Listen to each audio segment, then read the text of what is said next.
A rebound bounced high off the rim. Both Clark and Reese went for it. Arms tangled, hands fought, and then it happened. Clark ripped at the ball with pure aggression. Reese held tight. The two locked eyes. Neither backed down, and the arena exploded. Replay showed it clearly. Reese shoved Clark's teammate before the scrum, and Clark saw it. That's what lit the fire. That Angel took exception to. So initially, Angel pushes Natasha Howard. Caitlin Clark points out the no call. Then she applies a hard foul on Reese. Reese gets up right away to get in the face of Clark. This wasn't some overreaction. It was retaliation. Clark stood up for her teammate the only way she knows how, with grit, fire, and zero hesitation. Therefore, the refs hit Reese with a flagrant one. The internet divided. Some said Clark flopped. Others praised her intensity, but no one could deny the electricity that moment brought. This was war, and the first shot fired, it came from Caitlin Clark. With the sky up early, Clark was fouled on a hard drive to the rim. Here's Clark working through some contact. Clark diving in, gets the whistle. She didn't flinch, just stepped to the line, nailed both free throws, and stared down the Chicago bench. No celebration, just cold confidence. This was more than a game. This was personal. But Clark responded like she always does, with a three from way beyond the arc. Splash.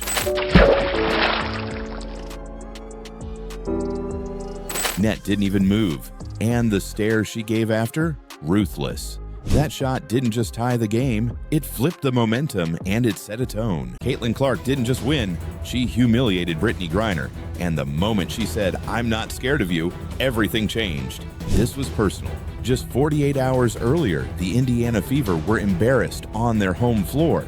Howard had it blocked at the rim. Howard pulls it down. Howard's shot is short. And Atlanta will escape with a victory. Out-rebounded, out-muscled, outplayed. Brittney Griner dropped 21. Howard has the assignment. Griner has the size, ducks in. Oh, pretty finish. You got to make her make that tough play and not foul her. Caitlin Clark, she walked off defeated. But on May 22nd, everything flipped. Griner scored just 5 points and fouled out. After a hard foul from Ryan Howard, Clark got up, looked her dead in the eye, and said what the cameras caught loud and clear: "I'm not scared of you." That one sentence flipped the energy. The crowd got louder, the game got more physical, and the Fever, they turned up the heat. Clark didn't need to hit threes. She led with toughness. Her confidence became contagious. Even Natasha Howard, even Lexie Hull, they fed off her fire. WNBA is exactly what she expected to be: faster paced, tougher, more physical, more intense.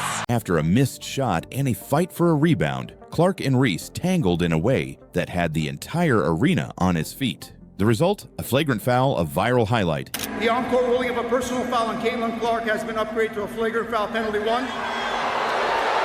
And a question that fans are still debating: did Angel Reese cross the line? And here's the twist. While everyone was focused on the drama, Caitlin Clark quietly made history. She delivered a triple-double, her first ever in the WNBA. 10 assists, 10 rebounds, and points. More than enough. While Reese jawed and flexed, Clark passed, scored, and led her team to an overwhelming 35-point blowout win. Banham flicks it ahead.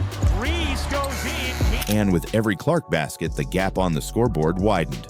But it wasn't just about the points, it was about control. Clark had it, Reese lost it, and by the fourth quarter, the Sky were in free fall. Chicago's defense broke down. Indiana kept feeding Clark, and she kept delivering. A hesitation dribble, step back three. 4 seconds left. Clark fires. You bet! Splash. Crowd goes wild, and with just over a minute to play, Clark launched another bomb from deep. Here's Clark firing. Hey! Back-to-back threes that silenced the haters and sealed the win. But that's when Natasha Howard turned into a monster. 26 points, 12 of 17 shooting. She erased her bad game one and took over the second half. Who would have thought Atlanta? 8 threes already. Got a Brianna Jones who can shoot threes and stretch the floor. When Clark, Boston, and Mitchell were struggling, Howard stepped in and punished Atlanta. No one expected it. No one was ready for it. This was supposed to be Clark versus Griner, but instead, it was a team that came back from humiliation and made one of the league's biggest stars completely disappear. Caitlin Clark, she walked off defeated, but on May 22nd, everything flipped. Griner scored just 5 points and fouled out. And even though Clark had her worst shooting night in over 3 years, she stood up to Ryan Howard, looked her dead in the eye. "I'm not scared of you."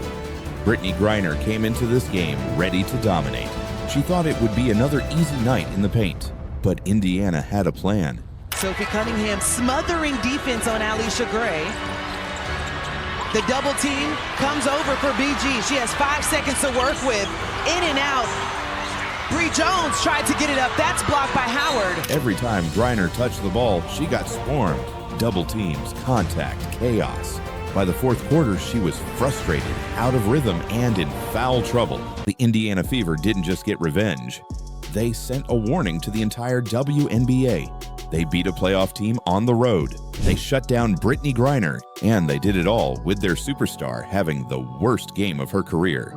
That's not luck. That's depth. That's grit. That's a team evolving in real time. Natasha Howard took over. Sophie Cunningham made her presence felt. Lexie Hull dominated off the bench. And Caitlin Clark, even in her lowest moment, showed exactly why she's a leader. The trash talk, the swagger, the fire. This team is no longer rebuilding. They're ready. And if this game proved anything, it's that you can shut down Clark's shot, but you can't shut down her will. Training camp usually starts slow. New teammates need time to click. Roles need to be defined. Coaches need to set the tone. But the Indiana Fever, they walked in like they had already been playing together for years. And right in the middle of it all, Caitlin Clark commanding the court like she's been a pro for a decade. Her passes weren't just clean, they were surgical. She wasn't just making reads, she was controlling the pace. And when the scrimmage hit crunch time, she launched a step-back three that hit nothing but net. It felt like purpose.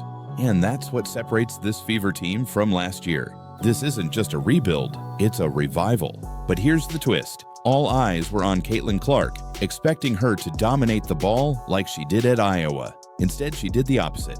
She set off ball screens. She moved without the ball. She made quick reads and passed up good shots for better ones.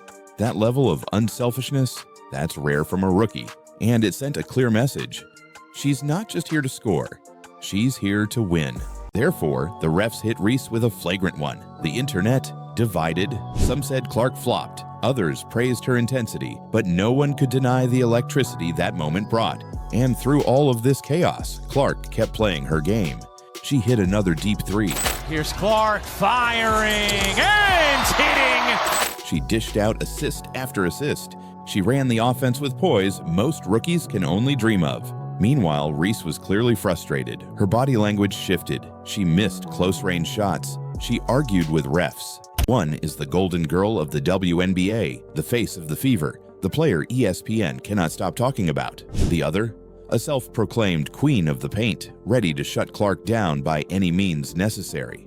Yet what we got was something far more intense than anyone expected. From the opening tip, the tension was obvious. The crowd knew it. The broadcasters felt it. Every possession had a little extra push, a little extra shove. Caitlin Clark buried a three from the logo just minutes into the first quarter, and you could almost feel the fuse light. But the biggest explosion, that came later in a moment so wild, so raw, the cameras couldn't look away. Damaris Dantas with the rejection against Alicia Gray. Hit her and said, "I dare you to shoot that ball." She's 50% in this game from three, but she can knock it down. Back-to-back buckets for Indiana. Now things are starting to groove. Because sometimes leadership isn't about scoring, it's about refusing to back down. And that's what Caitlin Clark gave them. Belief, swagger, grit. This wasn't just a win. It was the moment the Indiana Fever became dangerous. The Indiana Fever didn't just get revenge. They sent a warning to the entire WNBA. They beat a playoff team on the road. They shut down Brittney Griner, and they did it all with their superstar having the worst game of her career. Atlanta had no answer. The same bench that was a weakness all season just outscored Atlanta's by 16 points. This wasn't a one-woman show anymore. The Fever proved they were deeper, stronger, and ready to win ugly. Even with Clark shooting bricks, they looked like contenders. And it's all because role players stepped up when the lights were the brightest. This team didn't just bounce back. They transformed. Caitlin Clark was 0 for 5 from 3. She had 5 fouls. Her shot, cold. But her message, red hot. The arena shifted. You could feel it. This was more than a game. This was personal. But Clark responded like she always does, with a 3 from way beyond the arc. Splash. Net didn't even move. And the stare she gave after? Ruthless. That shot didn't just tie the game, it flipped the momentum and it set a tone. Therefore, this battle became less about team strategies and more about who could outshine the other. Kelsey Mitchell joined the firefight, scoring on tough jumpers. Here's Mitchell, will fire, and hit from 3. But everything and everyone seemed to orbit around Clark and Reese. Therefore, this wasn't just a win, it was a statement. Caitlin Clark didn't just beat Angel Reese, she exposed her. The difference in composure, skill, and leadership was undeniable. And just when it seemed like the rivalry had reached its peak, something else happened. With the final buzzer echoing through the arena, the scoreboard told one story. Indiana Fever, 93, Chicago Sky, 58. But the real story? That was playing out off the court. Because while Caitlin Clark walked off the floor with a triple-double and the spotlight firmly on her, Angel Reese was left staring into space, frustrated, furious, and maybe, just maybe, outmatched. That does it for the first 10 minutes. The Fever trail the Dream 18-13. In just 20 minutes, off the bench, 9 points. 6 rebounds. She sparked an 11-0 run, hit her first 3 of the season, and took a charge in the final seconds. Pure energy, pure chaos, pure impact. Then came Lexie Hull. 10 points, 4 assists, career-high performance. Hull going right at Tahina Pow and gets the bucket, a much-needed bucket for Indiana. Brings, pass, right elbow, Hull, hangs, jumper, good off the backboard. Every time Clark hit a jumper, Reese muscled her way to the rim. Every time Reese scored in the paint, Clark pulled up from the perimeter and drilled another dagger. So many different places on the floor. Clark, little mid-range, is good. But something snapped in the second half. A rebound bounced high off the rim. Both Clark and Reese went for it. Arms tangled, hands fought, and then it happened. Clark ripped at the ball with pure aggression. Reese held tight. The two locked eyes. Neither backed down, and the arena exploded. It's game day in the A as the Dream welcome in Caitlin Clark and the Indiana Fever, who are looking for some get back after dropping their previous game back on Tuesday against the Dream. Caitlin Clark has created some history to start the season. Caitlin Clark just had the worst shooting game of her career and still embarrassed Brittney Griner on her home floor. The trash talk was real. The revenge, brutal. And what happened next will shock you. She went 0 for 5 from deep and still took down one of the most dominant players in WNBA history. Caitlin Clark didn't just win, she humiliated Brittney Griner. And over-communicate they did. Drills paused, coaches corrected footwork, assistants demonstrated screen angles. No one was above the standard, therefore even the stars were getting pushed. Aaliyah Boston, already a 2-time All-Star, was grinding through defensive rotations. And right behind her, Michaela Timpson, the rookie who stole the show. 6'2" with a 7-foot wingspan. That's already scary. But when she blocked Boston, yes, blocked the Rookie of the Year, the entire gym reacted. This wasn't just a game. This was a statement. A battle. A brawl in sneakers. Caitlin Clark versus Angel Reese. The moment the entire WNBA had circled in red. And what happened next will shock you. Because Caitlin Clark didn't just win. She dominated. She humiliated. And just when the dust seemed to settle, a flagrant foul, a heated standoff, and a stare down at half court sent the entire league into chaos. But let's rewind. This was supposed to be a celebration of women's basketball, a marquee matchup between the league's 2 most polarizing rookies. The biggest reason, buy-in. Caitlin Clark could have walked into training camp acting like the savior. She didn't. She became a sponge. She listened to veterans. She made extra passes. She got in the gym early and stayed late. And that culture of humility spread. Brianna Turner, once labeled a risky addition due to a resurfaced tweet, has done the exact opposite of what critics expected. On the first day, she and Caitlin executed a flawless pick and roll that ended in an easy finish. No tension, no ego, just clean basketball. Turner even said it herself. Caitlin hasn't even hit her ceiling yet. I'm excited to watch her grow. And of course you have Caitlin. That shot wasn't just a bucket, it was a warning. But what really shocked everyone wasn't just Clark, it was how fast the entire unit came together. Kelsey Mitchell, a scoring machine for years, looked free. With veterans like DeWanna Bonner and Natasha Howard now taking on leadership, Mitchell no longer had to carry the load, and it showed. She was smiling between plays, cutting harder, and attacking like a pure scorer again. That's the thing about structure. When the right leaders are in place, the game opens up. And that structure starts with Coach Stephanie White, who brought a message of accountability from day one. "We will make mistakes," she told the team, "but if we over-communicate, we'll survive it." High level of communication. Okay, we're going to make a lot of mistakes. That's to be expected. But if we over-communicate, we'll be able to work through it. So high level of communication. I'm excited, y'all. Caitlin Clark didn't have to save the fever this time because Sophie Cunningham came back and brought the fire. Handoff, Clark. Skip pass left wing. Cunningham tees it up, and the three is good. She sparked an 11-0 run, hit her first three of the season, and took a charge in the final seconds. Pure energy, pure chaos, pure impact. But don't get it twisted. This story isn't over, not even close. Because the next time these two meet, the pressure will be even higher, the spotlight even brighter, and the stakes personal.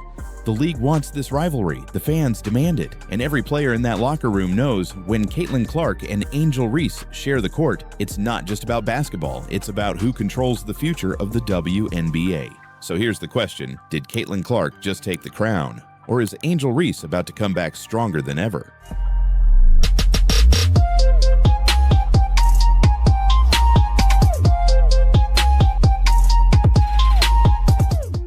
Look, I don't expect us to not make mistakes early while we're figuring this out, but what I don't want is to stop. With 3:38 left, she fouled out.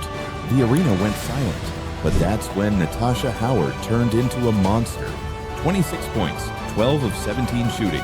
She erased her bad game one and took over the second half. Seasons ago, but she's come in this season with authority, and she's been looking good at both ends for the Dream. Who would have thought Atlanta?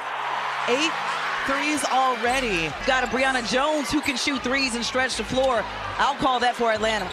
Backdoor, more movement from Indiana. Gets another bucket. It's a little bit of a seesaw. The moment went viral. Cameras caught Reese refusing to shake hands. Clark, calm and collected, walked back to the bench, barely reacting. Reporters asked about the flagrant foul. Reese brushed it off. Just what you saw in that play, how you interpreted what happened. Basketball play, ref federal.